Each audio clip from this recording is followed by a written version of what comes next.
Selamat datang di episode hari ini. Kita akan membahas alasan utama mengapa Palestina belum sepenuhnya berdaulat. Ini adalah isu yang kompleks, penuh dengan sejarah, politik, dan konflik.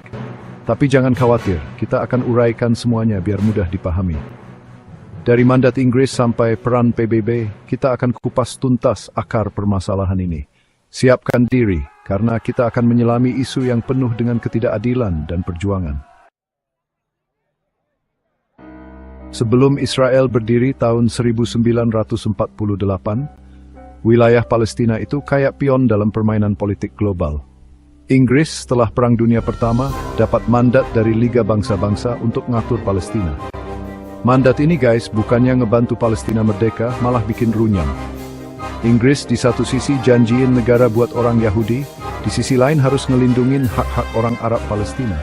Jelas, kebijakan plan-plan ini malah numbuhin konflik antara dua komunitas ini.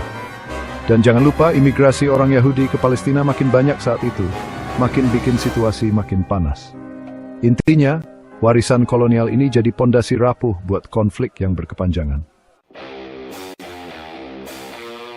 Tahun 1947, PBB berusaha jadi pahlawan dengan resolusi 181.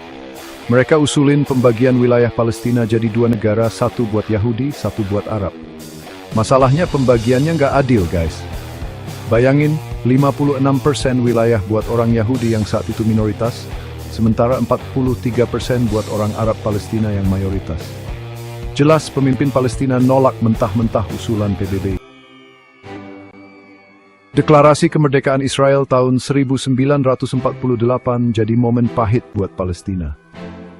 Negara-negara Arab nggak terima dengan klaim sepihak Israel, langsung serang. Perang berkecamuk. Israel menang dan memperluas wilayahnya jadi 78% dari tanah Palestina. Orang Palestina terusir dari tanah air mereka sendiri. Peristiwa ini dikenal sebagai Nakbah, yang artinya bencana besar. Mereka kehilangan rumah, tanah, dan masa depan. Chapter 4, Pendudukan Israel, luka lama yang tak kunjung sembuh. Cerita belum berakhir guys. Tahun 1967, perang kembali pecah. Hanya dalam waktu 6 hari, Israel berhasil ngerebut tepi barat, Gaza, dan Yerusalem Timur. Sejak saat itu, wilayah-wilayah ini berada di bawah pendudukan Israel. Bayangin, hidup di tanah sendiri tapi hak-hak dibatasi, pergerakan diawasi, sumber daya dikuasai. Inilah realitas pahit yang dihadapi rakyat Palestina selama lebih dari 50 tahun terakhir. Dunia internasional bukannya tinggal diam. Ada upaya perdamaian, negosiasi, kesepakatan. Tapi hasilnya nyaris nihil. Kesepakatan Oslo tahun 1993 yang digadang-gadang sebagai jalan menuju perdamaian mandek di tengah jalan.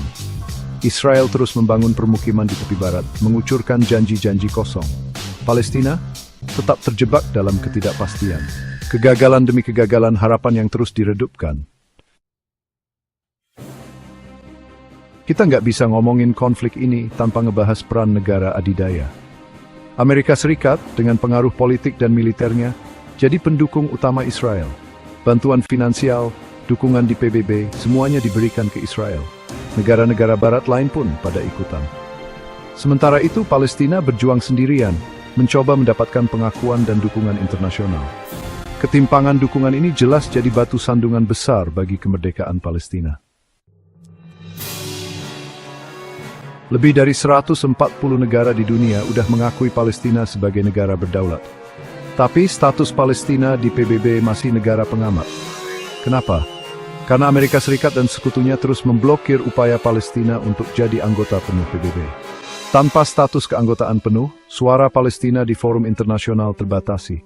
Mereka kesulitan mengakses bantuan internasional dan berjuang untuk hak-hak mereka di mata hukum internasional. Itulah beberapa alasan utama mengapa Palestina belum sepenuhnya berdaulat. Dari warisan kolonial, kegagalan proses perdamaian, sampai dukungan internasional yang timpang, semua faktor ini menciptakan tembok tinggi yang menghalangi kemerdekaan Palestina. Namun, di tengah situasi sulit ini, rakyat Palestina tetap teguh berjuang untuk hak-hak mereka, untuk kebebasan, untuk tanah air mereka. Perjuangan mereka adalah pengingat bagi kita semua bahwa keadilan dan kemerdekaan adalah hak semua orang tanpa terkecuali. Terima kasih telah menonton, dan sampai jumpa di episode berikutnya.